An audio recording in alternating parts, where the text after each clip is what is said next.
Good morning and welcome to another edition of Hawk Talk. I hope the first month of the new school year is going well.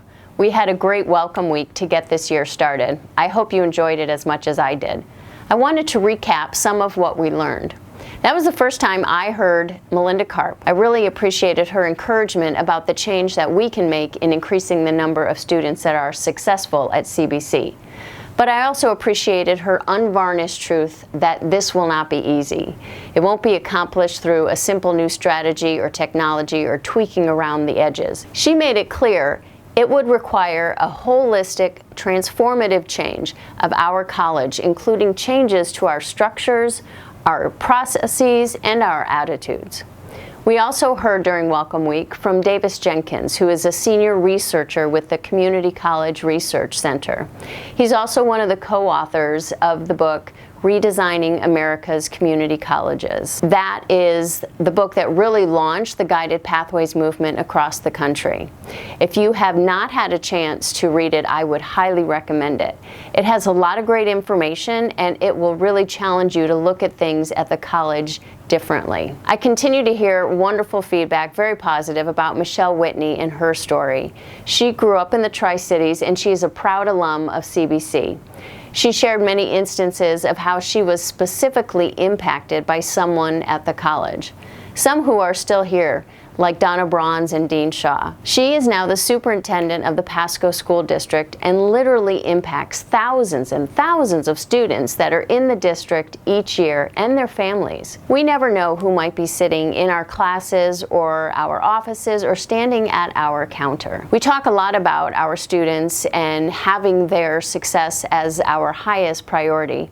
But one piece of feedback we heard from our critical friend visit was there was not a shared definition of student success and what that means on our campus.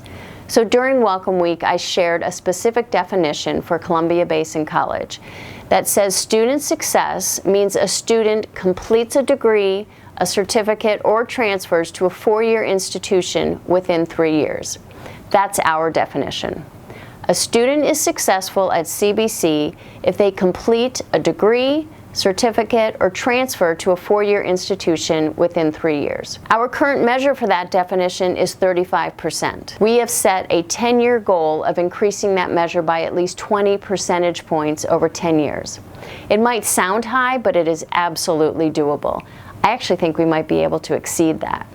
We learned that Georgia State University increased their graduation rate by 23 percentage points over 10 years, and Sinclair Community College increased theirs by 16% over 6 years. It can be done, and we're going to do it. It will be worth it. If it means even one more Michelle Whitney, or one more Brett Jakubek, Juan Cencion, or Yvette Sanders is out in our community making a difference because they successfully completed their time at CBC. It will all be worth it. The new Student Success Leadership Committee will be leading this work. We just finalized their charter and the membership. We'll have invitations going out soon. The committee will lead all of our student success initiatives. They will be making the decisions necessary around our future direction, the design, and the implementation of the many different guided pathways philosophies. If you want to learn more about those philosophies, please make sure to listen to the short video update on Guided Pathways that is also included in this month's edition of the Hawk Talk. Last but not least, we had Kone Consulting on campus last week, spending a full day with members of the various inquiry teams. Kone was selected through an RFP process last year. There were about 15 people from across the campus, which included a subset of the diversity committee. They helped us vet the various proposals that we received and selected Kone. They'll be working with us all year, and they will share with us their final recommendations by next fall.